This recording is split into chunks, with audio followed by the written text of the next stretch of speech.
बिस्मिल्लाहिर्रहमानिर्रहीम। अस्सलाम वालेकुम व्यूअर्स, उम्मीद है आप लोग खैरियत से होंगे। सर्दी जाते जाते लोट आई तो मैंने सोचा क्यों ना फ़ायदा उठाया जाए और पाए बनाए जाएं। तो मैंने ये बड़े पाए ख़रीद कर लाए बाज़ार से और इनको मैंने बग़ैर जलाए बहुत आसानी से साफ़ किया, जिससे हमारा सालन का टेस्ट भी बहुत अच्छा था और इसका कलर भी बहुत अच्छा था। चले मैं आपके साथ ये रेसिपी शेयर करती हूँ। सबसे पहले मैंने पाए ख़रीदे, उनको मैंने शैम्पू डाल के बहुत अच्छे तरीके से धो लिया ताकि इसका तमाम कचरा और जरासीम वग़ैरह निकल जाए। और साथ ही मैंने पतीले में पानी बॉईल करने के लिए रख दिया था। पुराना पतीला यूज़ करना है ताकि वो ख़राब ना हो। और जैसे ही वो बॉईल हुआ उसमें मैंने ये पाया रख लिया और इस पर 1 चम्मच मैंने बेकिंग सोडा के डाले। तकरीबन 2 सेकंड के लिए ये पाया छोड़ना है, इससे ज़्यादा अगर आप छोड़ेंगे तो बाल नहीं उतरेंगे। तो ये निकाल के और इसको फ़ौरन जल्दी से छुरी की मदद से खुरचना है। ठंडा होने से पहले तमाम बाल इसके उतार लेने और ये बहुत ज़्यादा इजी तरीके से उतर जाएंगे और जड़ों तक बाल निकल जाएंगे। तो बहुत साफ़ सुथरा पाया हो जाएगा। और इसका जो सुम है, जो पाँव रखने की जगह है, उसको जलाकर उतारा जाता है। तो ये इस तरह से तमाम पाए मैंने साफ़ कर लिए फ़ौरन विदिन एन आवर, 1 घंटे के अंदर ये साफ़ हो गए। और इसको मैंने कटवा लिया और ये देखिए हमारे पाए रेडी हो गए। अब मसालों में मैं इसमें 1 चम्मच नमक डालूंगी, मोटी इलायची 1 अदद, 2 सब्ज़ इलायचियाँ डालूंगी, दालचीनी के 2 पीस डालूंगी और ज़ीरा सफ़ेद 1 चम्मच डालूंगी, धनिया कुटा हुआ 1 चम्मच डालूंगी और इसमें 1 प्याज जाएगा। काली मिर्चें 6-7 डालूंगी, कुटी लाल मिर्च 1 चम्मच डालूंगी, 2 बादियान के फूल जाएंगे इसमें और जायफल और जावित्री का पाउडर तकरीबन आधा चम्मच और 6-7 इसमें मैं लौंग डालूंगी। तो ये तमाम मसाले मैं कुकर में डाल दूंगी। और ये मैंने लहसुन अदरक का पेस्ट बनाया ग्राइंडर में डाल के पतला सा। तो ये तमाम चीज़ें हमारी रेडी हो गई हैं और मैंने ये तमाम चीज़ें कुकर में डाल दी, मसाले, प्याज, लहसुन अदरक का पेस्ट। और मैंने तकरीबन 3 लीटर के करीब इसमें पानी डाल दिया। इतना पानी डालना है कि पाए अच्छे तरीके से इसमें डूब जाए।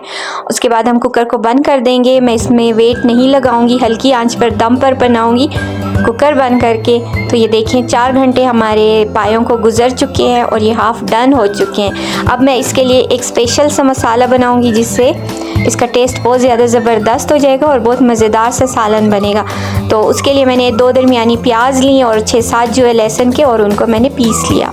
उसके बाद मैंने 2 चम्मच रेड चिली पाउडर लिया जो कलर वाला है, इसमें कलर भी होता है। और 1 चम्मच मैं इसमें धनिया पाउडर के कूट के डालूँगी और 1 चम्मच मैंने इसमें गरम मसाला इस्तेमाल किया। साबित गरम मसाला मैं ऑलरेडी डाल चुकी हूँ तो इसलिए मैं गरम मसाला इसमें कम इस्तेमाल करूँगी। और ये तमाम मसाले मैं पानी में भिगो दूँगी। भीगने से मसालों का कलर बहुत ज़्यादा इन्हेंस हो जाता है और उसका टेस्ट भी बहुत ज़्यादा अच्छा हो जाता है। तो ये प्याज और लहसुन का जो मिक्सचर था वो मैंने ऑयल में डाल दिया बग़ैर गरम किए ताकि छींटे ना उड़ें। और इसको मैंने फ्राइंग पैन में थोड़ा सा घी डाला, तकरीबन ½ कप के करीब, और उसमें सुर्ख किया अच्छा सा। और उसके बाद मैंने ये तमाम मसाले इसमें ऐड कर दिए और इसको मैं हल्की आंच पर भूनूंगी उस वक्त तक जब तक कि इसका घी बाहर आ जाएगा। तो ये देखिए तकरीबन हमारा जो मसालों का घी है वो बाहर आ चुका है और ये अच्छे से भून चुके हैं। तो इसमें लहसुन की मिकदार ज़्यादा जाती है क्योंकि उसका टेस्ट पायों में बहुत ज़्यादा अच्छा लगता है। और पाए का जो असल मसाला है वो गरम मसाला और लहसुन है, जिसकी वजह से ये बहुत ज़्यादा मज़े के बनते हैं। तो ये जो मसाला मैंने बनाया था वो मैं पायों में डाल के दोबारा इसको तकरीबन 4 घंटे के लिए दम पे लगा दूँगी ताकि हमारे पाए बहुत ज़्यादा नरम और मज़ेदार बने। तो कुकर बंद करके बस मैं हल्की आंच पे रख दूँगी। तो ये देखें 4 घंटे गुजर चुके हैं और हमारा सालन रेडी हो चुका है, बहुत मज़ेदार सा और बहुत गला हुआ। अभी मैं इसको डिश आउट करूँगी।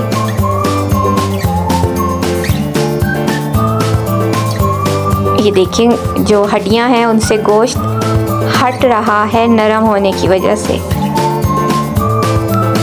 और हमारा जो पाए का सालन है वो भी बहुत ज़्यादा मज़े की उसकी ग्रेवी बनी है, टेस्ट भी बहुत अच्छा है। इस पर मैंने हरी मिर्चें डाली, हरी धनिया में डालूँगी थोड़ी देर में। पहले इसका कलर अच्छे से दिखा दूँ आप लोगों को।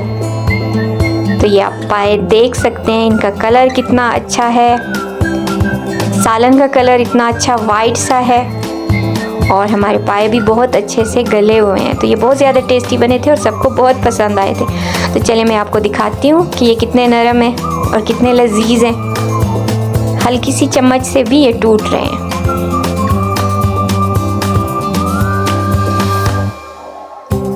उम्मीद है आप आइंदा इसी तरीके से पाए साफ़ करेंगे और इसी तरीके से हल्की आंच पर बनाएंगे और मेरे चैनल को भी लाइक और सब्सक्राइब करेंगे। अल्लाह हाफिज़।